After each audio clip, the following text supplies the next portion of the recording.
नमस्कार विद्यार्थी मित्रांनो, स्मार्ट अभ्यास या यूट्यूब चॅनलवर आपले मनापासून स्वागत आहे। आज दिनांक 9 नोव्हेंबरच्या ज्या महत्त्वपूर्ण चालू घडामोडी असणार आहेत त्याचा अभ्यास या व्हिडिओच्या माध्यमातून आपण करणार आहोत। तत्पूर्वी आपण जर चॅनलवर नवीन असाल तर चॅनलला सबस्क्राईब करून घ्या। व्हिडिओ जर आवडला तर व्हिडिओला लाईक करा। तसेच हा व्हिडिओ आपल्या विद्यार्थी मित्रांपर्यंत नक्की शेअर करा, जेणेकरून याचा फायदा आपल्या मित्रांनासुद्धा होईल। चला मग सुरुवात करूया आजच्या चालू घडामोडींना। आजच्या चालू घडामोडीचा पहिला प्रश्न असणार आहे की मिशन प्रोबा 3 कोणत्या देशाची अंतराळ मोहीम आहे? आणि ऑप्शन्स या ठिकाणी देण्यात आले आहेत। याचे योग्य उत्तर असणार आहे ऑप्शन नंबर बी, युरोपियन युनियन। जे काही देशांचा संघ आहे त्या युरोपियन युनियनचा हे मिशन प्रोबा 3 अंतराळ मोहीम आहे। त्या संदर्भामध्ये थोडी अधिकची माहिती आपल्याला बघायची आहे। हे जे काही मिशन आहे, मिशन प्रोबा 3, ते युरोपियन स्पेस एजन्सी जी आहे, युरोपियन युनियन या देशांची, त्यांच्यामार्फत हे मिशन आखण्यात आलेलं आहे। आणि विशेषतः या मिशनची अशी आहे की हे जे काही मिशन असणार आहे त्यासाठी आपलं जे भारताचं इस्रो आहे त्याच्याकडून प्रक्षेपण करण्यात येणार आहे। हा पॉईंट लक्षात ठेवायचा आहे, स्टार करून ठेवायचा आहे। त्याचं उद्देश काय आहे तर सौर परिघाजवळ असलेल्या सूर्याचं जे काही कोरोना नावाचं लेयर आहे त्या लेयरचा अभ्यास करण्यासाठी हे मिशन असणार आहे। त्यासोबतच आपल्याला हे पण लक्षात ठेवायचं आहे की भारताचं स्वतःचं आपलं स्पेस स्टेशन त्या ठिकाणी उभं केलं जाणार आहे, ज्या ठिकाणी आपले जे काही पृथ्वीवरून जे अंतराळवीर जातात आणि त्या ठिकाणी राहतात ते स्पेस स्टेशन असतं। ते भारत आता सध्या दुसऱ्याचं यूज करत आहे, ते स्वतःचं उभं करणार आहे 2035पर्यंत। आणि भारत चंद्रावर मानव उतरवणार आहे 2040पर्यंत। हे दोन्ही ध्येय किंवा लक्ष्य हे आपण लक्षात ठेवायचे आहेत। तसेच आदित्य L1 नावाचं जे मिशन आहे भारताचं सूर्याच्या अभ्यासासंदर्भामधले, ते सुद्धा आपल्याला लक्षात ठेवायचं आहे। त्यावर सुद्धा आपल्या परीक्षेमध्ये प्रश्न हा विचारला जातो। त्यानंतर इस्रोचा उल्लेख आलेला आहे, तर इस्रो या ऑर्गनायझेशनविषयी आपल्याला माहिती पाहिजे। याचं लॉंग फॉर्म आहे इंडियन स्पेस रिसर्च ऑर्गनायझेशन। याची स्थापना 15 ऑगस्ट 1969 झालेली आहे आणि याचे अध्यक्ष आहेत S सोमनाथ। तर या काही गोष्टी आपल्याला लक्षात ठेवायच्या आहेत, परीक्षेच्या दृष्टीने महत्त्वाच्या आहेत। त्यानंतर पुढचा प्रश्न असणार आहे, नुकतेच कर्नाटक सरकारने कोणाला राज्य उत्सव पुरस्कार 2024 देऊन सन्मानित केले आहे? आणि ऑप्शन्स या ठिकाणी देण्यात आले आहेत। याचं योग्य उत्तर असणार आहे option number C, Arun Yogiraj यांना हा कर्नाटक सरकारने राज्य उत्सव पुरस्कार देऊन सन्मानित केलेला आहे। त्या संदर्भामध्ये थोडी अधिकची माहितीसुद्धा आपण बघणार आहोत।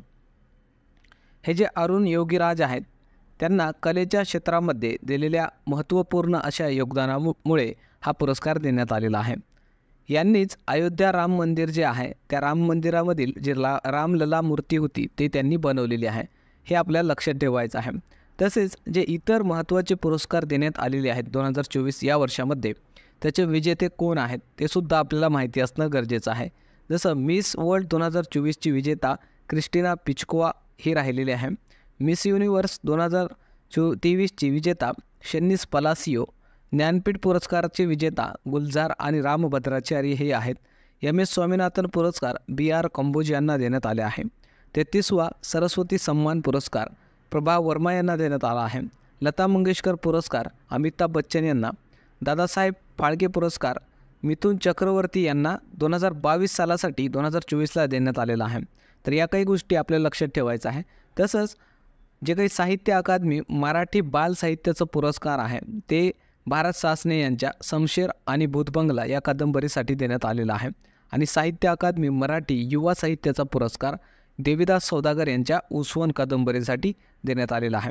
तर हे 2 साहित्य अकादमीचे पुरस्कार दरवर्षी आपल्या परीक्षांमध्ये विचारले जातात, ते स्टार करून ठेवायचे आहेत, अतिशय महत्त्वाचे पॉईंट्स आहेत। त्यानंतर पुढचा प्रश्न असणार आहे, पहिला आशियाई बौद्ध शिखर संमेलन त्याचे आयोजन कोठे करण्यात आले होते?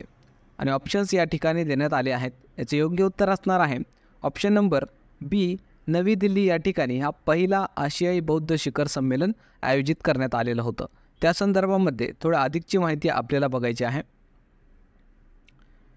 हा जो काही बौद्ध शिखर संमेलन आहे हा पहिल्यांदाच आयोजित करण्यात आलेला आहे, म्हणून आपल्यासाठी हा प्रश्न महत्त्वाचा होतो, ते आपण लक्षात ठेवायचं आहे। याचं आयोजन हे नवी दिल्ली या ठिकाणी 5 आणि 6 नोव्हेंबरला झालेलं आहे। याची थीम लक्षात ठेवायची आहे, role of Buddha Dhamma in strengthening Asia. तसेच उद्देश काय आहे तर बौद्ध धर्माचा प्रचार प्रसार करण्यासाठी असा त्याचा उद्देश आहे. त्यासोबतच आपल्याला गौतम बुद्धांविषयी काही गोष्टी माहिती असायला पाहिजे. यांचे मूळ नाव होते सिद्धार्थ. जन्म नेपाळमधील लुंबिनी या ठिकाणी झालेला आहे. त्यांच्या पत्नीचं नाव होतं यशोधरा. आणि त्यांनी जे काही उपदेश दिलेले आहेत ते उपदेश पाली भाषेमध्ये दिलेले आहेत. यावर सुद्धा आपल्या परीक्षांमध्ये प्रश्न विचारलेले आहेत की गौतम बुद्धांनी जे उपदेश दिले ते कोणत्या भाषेत दिले. तसेच त्यांना ज्ञानप्राप्ती कुठे झाली होती तर बिहारमधील बोधगया या ठिकाणी. आणि त्यांनी पहिला उपदेश त्यांचा सारनाथ या ठिकाणी दिलेला होता. तर या गोष्टी आपण लक्षात ठेवायच्या आहेत. त्यानंतर पुढचा प्रश्न बघण्या अगोदर व्हिडिओ कसा वाटला ते कमेंटमध्ये सांगायचं आहे. तसेच चॅनलवर नवीन असाल तर चॅनलला सबस्क्राईब करायचं आहे. व्हिडिओ जर आवडला तर व्हिडिओला लाईक करायचा आहे. चला मग पुढचा प्रश्न बघूया. नुकतेच रिद्धिमान साहा याने निवृत्तीची घोषणा केली. त्याचा संबंध कोणत्या खेळाशी आहे? आणि ऑप्शन्स या ठिकाणी देण्यात आले आहेत.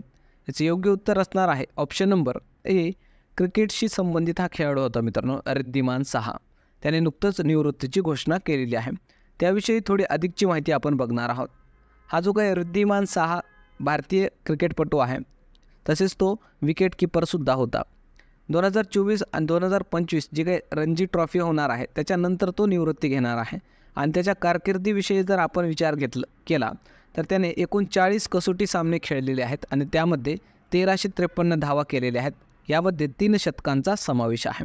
तसेच 9 एकदिवसीय सामने खेळलेले आहेत. या गोष्टी आपण या रिद्धिमान साहाविषयी लक्षात ठेवायच्या आहेत. तसेच जे इतर खेळांमधले खेळाडू आहेत त्यांनीसुद्धा निवृत्ती जाहीर केलेली आहे ते माहिती असणं गरजेचं आहे. जसं PR सर्जेश हे हॉकीपटू होते, त्यांनीसुद्धा निवृत्ती घेतलेली आहे. कुस्तीपटू विनेश फोगाट हेनेसुद्धा निवृत्ती घेतलेली आहे. जे फुटबॉलर होते भारताचे सुनील छेत्री हे सुद्धा निवृत्त झालेले आहेत. रोहन बोपन्ना जे टेनिसपटू होते ते सुद्धा निवृत्त झालेले आहेत. दीपा कर्माकर जे जिम्नॅस्ट होत्या त्यांनीसुद्धा या खेळामधून निवृत्ती घेतलेली आहे. त्यानंतर पुढचा प्रश्न आपण बघणार आहोत की नुकतेच महाराष्ट्रामध्ये विद्यार्थी दिवस कधी साजरा करण्यात आला? आणि ऑप्शन्स या ठिकाणी देण्यात आले आहेत. याचे योग्य उत्तर असणार आहे ऑप्शन नंबर ए. 7 नोव्हेंबर हा नुकताच महाराष्ट्रामध्ये विद्यार्थी दिन म्हणून साजरा करण्यात आलेला आहे. त्या संदर्भामध्ये थोडी अधिकची माहितीसुद्धा बघणार आहोत. राज्य सरकारचं जे काही शिक्षण विभाग आहे त्या शिक्षण विभागाकडून हा दिवस साजरा करण्यात आलेला आहे. आणि 7 नोव्हेंबरलाच का तर कारण मित्रांनो 7 नोव्हेंबर 1900 या साली डॉक्टर बाबासाहेब आंबेडकर यांनी शाळेत प्रवेश घेतलेला होता. म्हणून हा दिवस महाराष्ट्रामध्ये विद्यार्थी दिन म्हणून साजरा करण्यात येतो. आणि त्यांच्या शाळेचं नाव लक्षात ठेवायचं आहे प्रतापसिंग हायस्कूल जी की सातारा या ठिकाणी होती त्यामध्ये त्यांनी प्रवेश घेतलेला होता. या दिवशी शाळा असेल कॉलेजेस असतील त्यामध्ये डॉक्टर बाबासाहेब आंबेडकर यांच्या जीवनावर आधारित वक्तृत्व स्पर्धा असेल निबंध स्पर्धेचं आयोजन हे करण्यात येत असतं. तर या काही गोष्टी आपण लक्षात घ्यायच्या आहेत. त्यानंतर पुढचा प्रश्न असणार आहे ग्लोबल AI प्रिपेअर्डनेस इंडेक्सनुसार भारताचे स्थान कितवे आहे? आणि ऑप्शन्स या ठिकाणी देण्यात आले आहेत.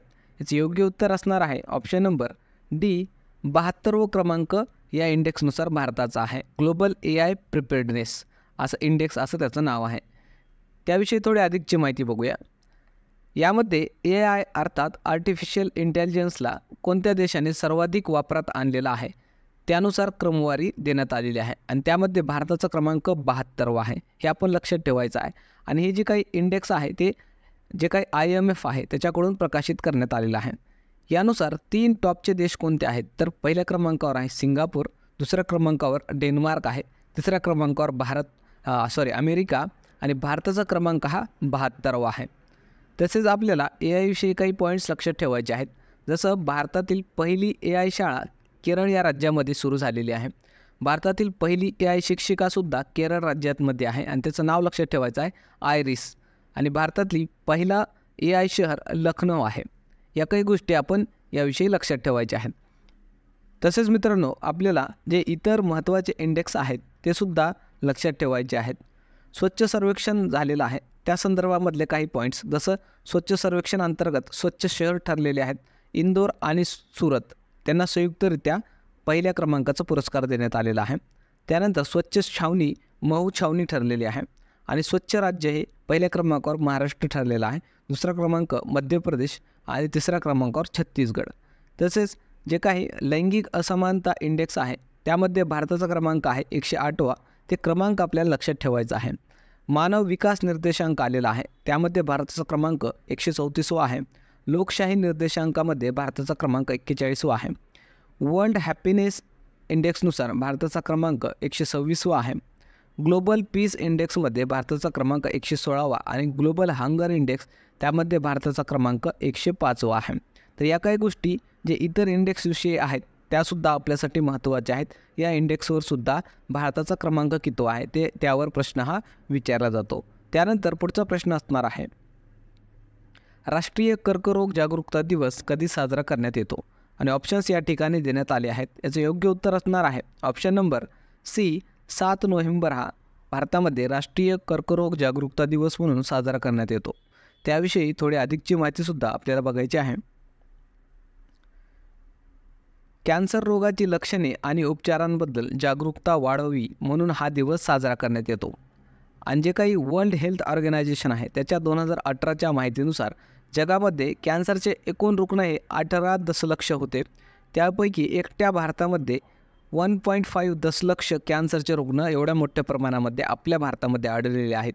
तसेच मित्रांनो, हे जे काही कर्करोग आहे किंवा कॅन्सर आहे त्याचं प्रमाण हे भारतामध्ये खूप मोठ्या प्रमाणामध्ये वाढत चाललेलं आहे. म्हणून खबरदारी म्हणून लोकांमध्ये या रोगाविषयी, उपचाराबद्दल, लक्षणांबद्दल जागरूकता वाढावी म्हणून सरकार असे काही इनिशिएटिव्ह घेऊन येत आहे.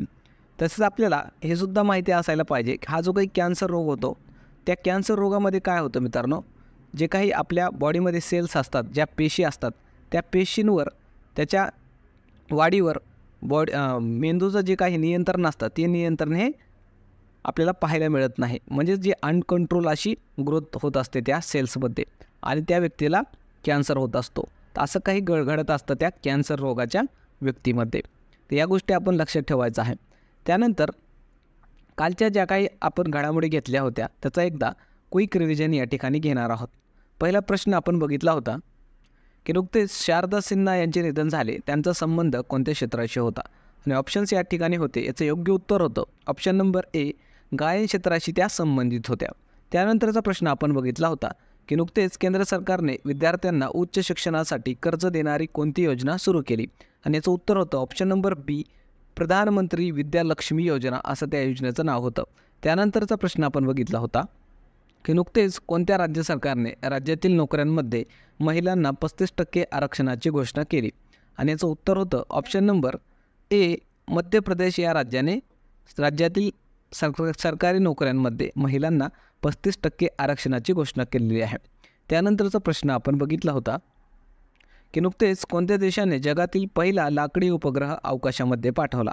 आणि याचं योग्य उत्तर होतं ऑप्शन नंबर बी, जपान या देशाने जगातला पहिला लाकडी उपग्रह हा अवकाशात पाठवलेला आहे. त्याविषयी आपण कालच्या व्हिडिओमध्ये डिटेलमध्ये माहिती बघितलेलीच आहे. त्यानंतरचा प्रश्न आपण घेतला होता, सुप्रीम कोर्टाकडून कोणत्या वर्षापर्यंत राजस्थानमधील बालविवाह संपुष्टात आणण्याचे आदेश देण्यात आले आहेत? आणि ऑप्शन्स या ठिकाणी देण्यात आले होते. याचं योग्य उत्तर होतं ऑप्शन नंबर डी, 2030 वर्षापर्यंत राजस्थानमधील बालविवाह संपुष्टात आणण्याचा आदेश देण्यात आलेले आहेत. त्यानंतर पुढचा प्रश्न आपण बघितला होता, जैन संग्रहालय व ज्ञान केंद्राचे उद्घाटन कोठे करण्यात आले? आणि याचं योग्य उत्तर होतं ऑप्शन नंबर सी, पुणे या ठिकाणी या केंद्राचं उद्घाटन करण्यात आलेलं आहे. त्यानंतरचा प्रश्न आपण बघितला होता की नुकतेच कोणत्या राज्याने उघड्यावर कचरा जाळण्यास बंदी अभियान सुरू केले आहे? आणि याचं उत्तर होतं ऑप्शन नंबर डी, दिल्ली सरकारने हे उघड्यावर कचरा जाळण्यास बंदी अभियान सुरू केलेलं आहे. त्यानंतरचा प्रश्न आपण घेतला होता की नुकतेच डोनाल्ड ट्रम्प अमेरिकेचे राष्ट्राध्यक्ष बनले, त्यांच्या पक्षाचे नाव काय आहे? आणि ऑप्शन्स दिले होते. याचं योग्य उत्तर होतं option number A, Republican party असं त्यांच्या पक्षाचं नाव आहे. याविषयी आपण कालच्या व्हिडिओमध्ये डिटेलमध्ये माहिती बघितलेली आहे. त्यानंतर काल आपण होमवर्क क्वेश्चन दिलेला होता. तो होमवर्क क्वेश्चन असा होता की नुकतेच दादासाहेब फाळके पुरस्कार कोणाला जाहीर झाला? आणि ऑप्शन्स या ठिकाणी आपण दिले होते. बऱ्याचशा विद्यार्थी मित्रांनी कॉमेंटमध्ये या प्रश्नाचं उत्तरही दिलेलं आहे. त्यांचं मनापासून अभिनंदन. तसेच मित्रांनो, खूप मोठ्या प्रमाणामध्ये आणि चांगल्या प्रकारे तुम्ही या प्रश्नांना प्रतिसाद देत आहात, त्यासाठी तुम्हाला अभिनंदन. याचा फायदा हा तुम्हाला येणाऱ्या तुमच्या परीक्षेमध्ये दिसून येणार आहे. अशाच प्रकारची एक हेल्दी कॉम्पिटिशन तुमच्या विद्यार्थ्यांमध्ये असू द्या, याचा नक्कीच फायदा तुम्हाला आगामी येणाऱ्या परीक्षांसाठी होणार आहे. चला मग, ज्यांना याचं उत्तर माहिती नाही त्यांच्यासाठी आपण उत्तर सांगणार आहोत. याचं योग्य उत्तर असणार आहे option number A, Mithun Chakraborty यांना 2022 सालासाठीचं दादासाहेब फाळके पुरस्कार यावर्षी म्हणजे 2024ला दिलेला आहे. त्यानंतर आजचा चालू घडामोडीचा प्रश्न असणार आहे की नुकतेच बलात्कार विरोधी अपराजिता विधेयक कोणत्या राज्यात पारित करण्यात आले आणि ऑप्शन्स या ठिकाणी देण्यात आले आहेत. याचं योग्य उत्तर हे सर्व विद्यार्थी मित्रांनी कॉमेंटमध्ये द्यायचं आहे.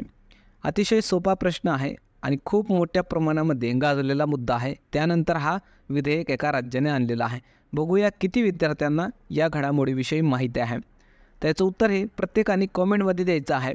कोणीही प्रश्न स्किप न करता पुढे जायचं नाही. प्रत्येकाने उत्तर देण्याचा कमीत कमी प्रयत्न हा करायचाच आहे. चला मग थांबूया या ठिकाणी. व्हिडिओ जर आवडला तर व्हिडिओला लाईक करायचं आहे. चॅनलवर नवीन असाल तर चॅनलला सबस्क्राईब करून घ्यायचं आहे. तसेच आपलं जे टेलिग्राम चॅनल आहे स्मार्ट अभ्यास 555, त्या ठिकाणी आपल्या लेक्चरच्या मोफत नोट्स आणि इतर स्टडी मटेरियल हे आपण टाकत असतो. म्हणून त्या टेलिग्राम चॅनललासुद्धा आपण जाऊन जॉईन करून घ्यायचं आहे. चला मग थांबूया या ठिकाणी. पुन्हा भेटूया एका नवीन व्हिडिओसह. तोपर्यंत धन्यवाद.